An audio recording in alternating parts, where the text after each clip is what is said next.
पद हैं, पर चौंकिए मत, हैं कितने?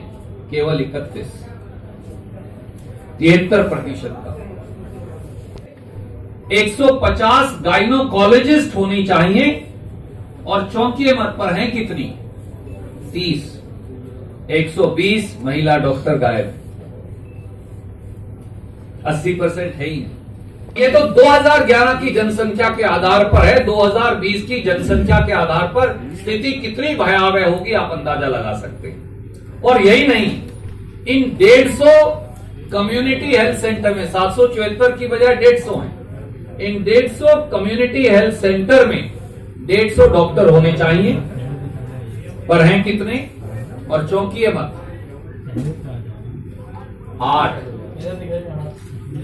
150 की बजाय 8 डॉक्टर हैं, 142 हैं ही नहीं, 199, यानी 1200 प्राइमरी हेल्थ सेंटर है ही नहीं, 40%।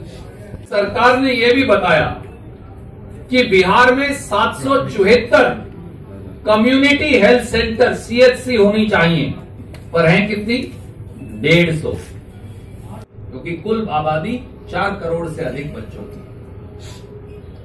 और 75,000 बच्चे बिहार के जन्म लेने के 1 माह के अंदर ही दूसरे माह का सूर्य नहीं देख पाते, क्योंकि सरकार लापरवाह है।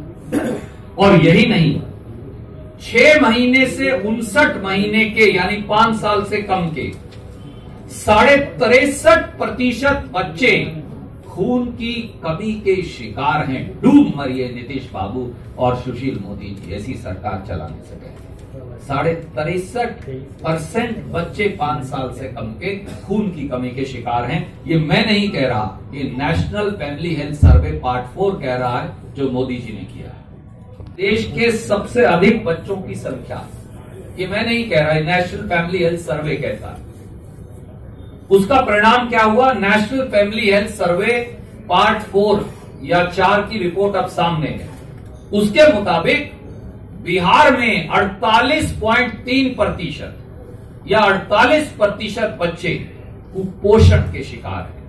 या से 10 से 5,84,000 लोग पीड़ित हुए, 6 लाख लोग लगभग। टाइफाइड से 2,98,000 या 3 लाख लोग पीड़ित हुए।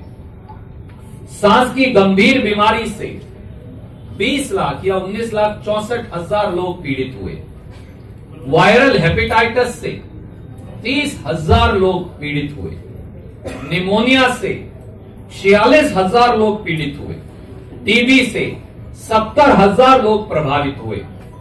इतना ही नहीं, पहली बार देश के किसी कोने में महात्मा गांधी ने जिस कुष्ठ रोग के खिलाफ लड़ाई लड़ी, 19,331 कुष्ठ रोग के मामले सामने आ गए।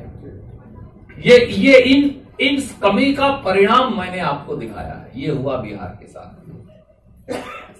प्राइमरी हेल्थ सेंटर और कम्युनिटी हेल्थ सेंटर में या जाएगा, कोई खून टेस्ट कराएगा सबसे पहले तो डॉक्टर, मलेरिया है, कुछ और है, डेंगू है, क्या है। इन PHC और CHC में 2049 लेबोरेटरी टेक्नीशियन के पद मंजूर हैं, और हैं कितने? केवल 611। 70% है ही नहीं, 1438 लेबोरेटरी टेक्नीशियन गायब। बात और कहकर मेरी बात समाप्त करूंगा। गरीबी रेखा से 4 करोड़ 21 लाख लोग नीचे रहते हैं, हमें मालूम है। तो ऐसे में एक बार अगर अस्पताल में कोई व्यक्ति जाता है, तो ये हम नहीं कह रहे, उसका खर्चा 28,058 रुपया आता है। कैसे इलाज होगा? गरीब जाए तो कहां जाए? नीतीश कुमार और सुशील मोदी जी ने अपनी जिम्मेदारियों का अंतिम संस्कार कर बिहार की स्वास्थ्य सेवाओं को ICU में पहुंचा दिया है, और वो वेंटिलेटर पर दम तोड़ रही है। ऐसी सरकार को एक क्षण भी सत्ता में बने रहने का अधिकार नहीं। धन्यवाद। कोई प्रश्न? कोविड से जिनकी मृत्यु हो गई, उनके साथ रखा जा रहा था। यह हालत थी बिहार की। और केवल 1.33% अपने ग्रॉस डोमेस्टिक प्रोडक्ट का बिहार स्वास्थ्य पर खर्च करता है। बिहार में केवल 3.25% महिलाओं का ही गर्भावस्था के दौरान एंटीनेटल चेकअप होता है, जो देश में सबसे कम। और बिहार के 40% बच्चों को प्रतिरक्षित टीका ही नहीं लगाया जाता। BCG, measles, polio, DPT. आपको पता है, एक भी बच्चा छूट गया तो सुरक्षा चक्र टूट गया। ये नारा है भारत सरकार का। पर 40% बच्चों को वो टीके ही नीतीश बाबू और सुशील मोदी जी की सरकार लगाती है। और बीते दिनों गर्भवती महिलाओं को ही 100 दिन तक अनिवार्य फॉलिक एसिड की दवाएं दी जाती हैं, जो देश में सबसे कम है। और आपको मालूम है कि वो अनिवार्य है पूरे देश के लिए। गर्भवती अगर महिला है तो उसे फॉलिक एसिड की दवाई दी। नीतीश बाबू, क्या ये महिलाओं के प्रति आपकी संवेदना है? और इसका नतीजा यह है कि 58% गर्भवती माताएं बिहार में खून की कमी की शिकार हैं और 15 से 49 साल की 61% महिलाएं खून की कमी की शिकार हैं। अगर आप गर्भवती हैं बिहार के, अनुराग कुमार के परिवार को 50 लाख रुपए का मुआवजा दिया जाए तथा दोषी अधिकारियों को फौरन सस्पेंड कर, क्योंकि अब तो सबूत सामने आ गए हैं, प्राथमिकी एफआईआर दर्ज की जाए।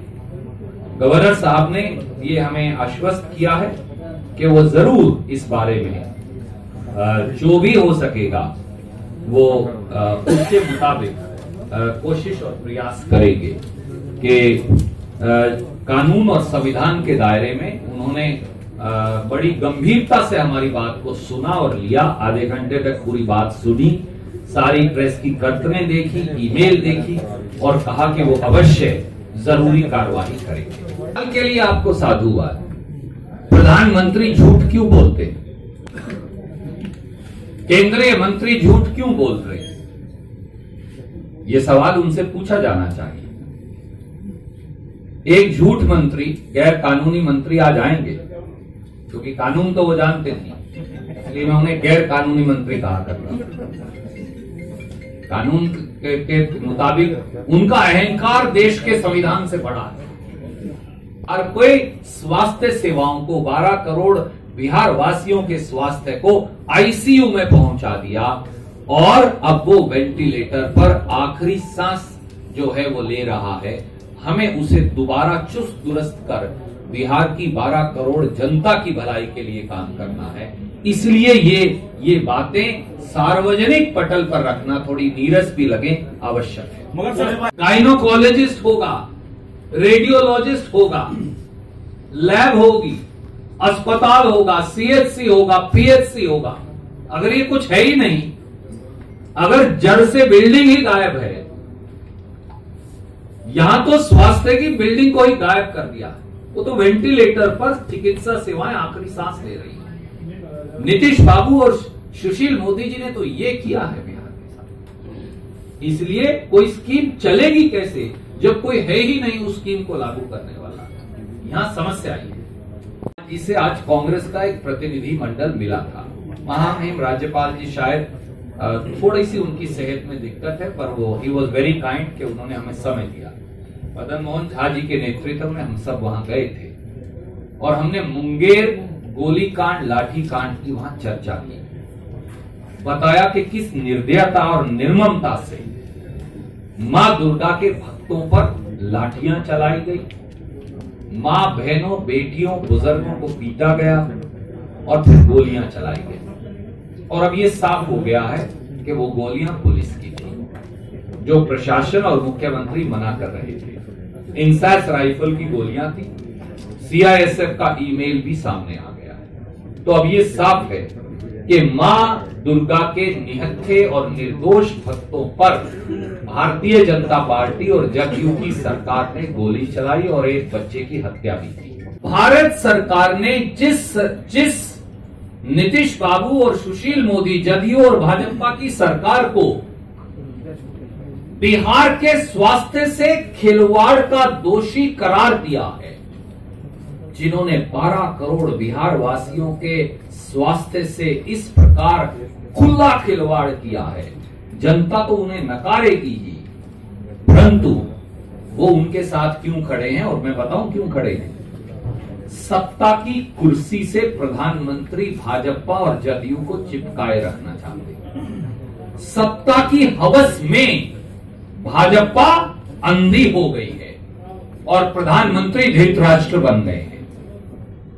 और धृतराष्ट्र बने प्रधानमंत्री एक ऐसी सरकार को जो बिहार के सेहत से खिलवाड़ कर रही है उसे सत्ता में बनाए रखना चाहते हैं। अगर ऐसा करेंगे तो एक दिन उन्हें भी बिहार की जनता अवश्य नकारेगी।